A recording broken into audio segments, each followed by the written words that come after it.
সমবায় সমিতির গ্রাহকের টাকা আত্মসাৎ করে গ্রেপ্তার হলো দৈনিক অর্থ সংগ্রহকারী এজেন্ট। চাঞ্চল্যকর ঘটনাটি ঘটেছে পূর্ব মেদিনীপুর জেলার এগরা 2 নম্বর ব্লকের বালিখাই সমবায় কৃষি উন্নয়ন সমিতিতে।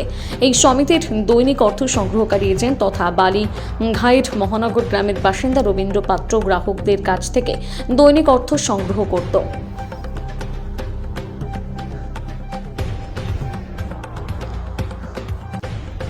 এই সংগৃহীত অর্থের কিছু কিছু টাকা সমিতিতে জমা দিয়ে বাকিটা নিজের কাছে রেখে দিত। গ্রাহকরা জানতে পারলে সমিতিতে অভিযোগ জানায়। অভিযোগ পেয়ে সমিতি কর্তৃপক্ষ তদন্ত শুরু করে। তদন্তে জানতে পারে রবীন্দ্র পাত্র গ্রাহকদের থেকে সংগৃহীত অর্থের প্রায় 25,01,010 টাকা সমিতিতে জমা না দিয়ে আত্মসাৎ করেছে। সমিতির প্রবন্ধক চন্দন দাস এই বিষয়ে জানিয়েছেন, তার বিরুদ্ধে সমিতির কর্তৃপক্ষ এগরা থানায় 2025 সালের 6 সেপ্টেম্বর অভিযোগ দায়ের করে।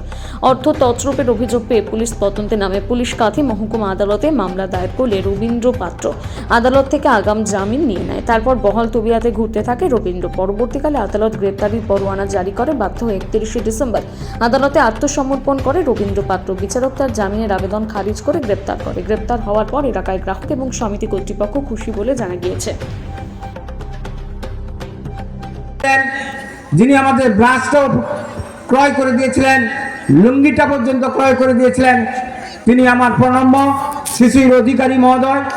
উপস্থিত আছেন এই এলাকার সম্মানীয় বিধায়ক রবীন্দ্রনাথ মাইতি মহোদয়।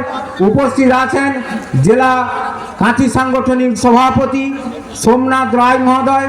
অনেকের সঙ্গে যদিও আমার পরিচয় নেই, সবাইকে কার্যকর্তাদের সবাইকে সম্মান কৃতজ্ঞতা এবং জনতা পার্টিতে আমাকে যোগদান করানোর জন্য কৃতজ্ঞতা জানিয়ে আমি দু একটা কথা বলবো। আজকে সারা ভারতবর্ষ ধরে মোদিজির হাত ধরে যেভাবে উন্নয়ন সবকা সাথ সবকা বিকাশ সারা ভারতবর্ষে চলছে, সেই দিক থেকে সেই অনুপ্রেরণার মাথায় রেখে আমরা যাতে আগামী দিনে সারা ভারতবর্ষে যেমন আজকে মোদিজি ক্ষমতায়, সারা বিজেপি যেভাবে সারা ভারতবর্ষে বিজেপি যেভাবে এগিয়ে যাচ্ছে, তেমনি এই জগদ্দল পাথর এই বাংলা থেকে তৃণমূল সরকারকে হটাতে হবে। এই প্রতিশ্রুতি নিয়ে সবাইকে অঙ্গীকার করতে হবে আগামী 26-এ যাতে আমাদের ভারতীয় জনতা পার্টি দলের মুখ্যমন্ত্রী আসন গ্রহণ করতে পারেন, এইটুকু আশা কামনা ভরসা রেখে সবাইকে শ্রদ্ধা প্রীতি ভালোবাসা জানিয়ে আমার ক্ষুদ্র বক্তব্য এখানেই শেষ করলাম। নমস্কার, ধন্যবাদ। আমি বলছি অমিত, কল্পনা আপনার এই মুহূর্তে বর্তমান তৃণমূলের যে অবস্থা পুরোটা দুর্নীতি, কয়লা বালি থেকে শুরু করে সমস্ত জায়গায়, বিশেষ করে শিক্ষা দুর্নীতি। আমি একজন শিক্ষক হিসাবে এই কথাই বলব, শিক্ষাকর্মী হিসাবে এই কথাই বলব, শিক্ষা ব্যবস্থাটাকে একেবারেই দুর্নীতিতে পরিপূর্ণ করে দিয়েছে।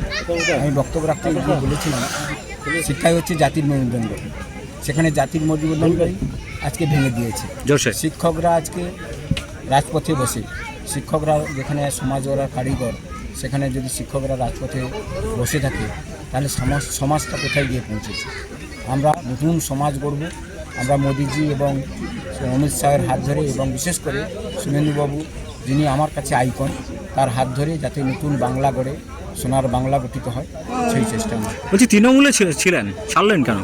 তৃণমূলের যার সম্মান দিতে জানে না, তৃণমূল যারা শিক্ষিত, যারা বেকার শিক্ষিত তাদের সম্মান দিতে জানে না, বিশেষ করে যেভাবে দুর্নীতি চলছে সেই কারণে আজকে দরকার হচ্ছে।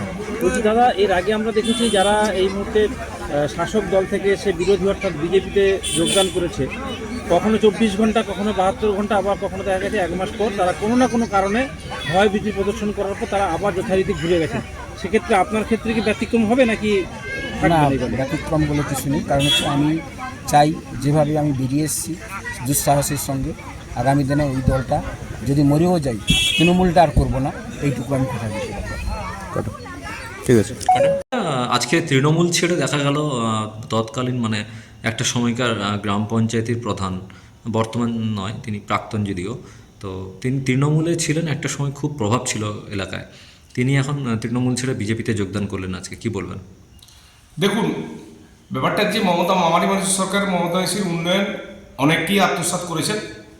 তারা দল থেকে যখন তাদেরকে পচা আলু বলে দূরে সরে দেওয়া হয়েছে, সেই পচা আলু এখন আবার বিজেপির কাছে তারা আবার পুনরায় কেটে মেজে এসে আবার পরিষ্কার করে তাকে আবার ভালো জায়গায় তৈরি করার চেষ্টা করা হচ্ছে।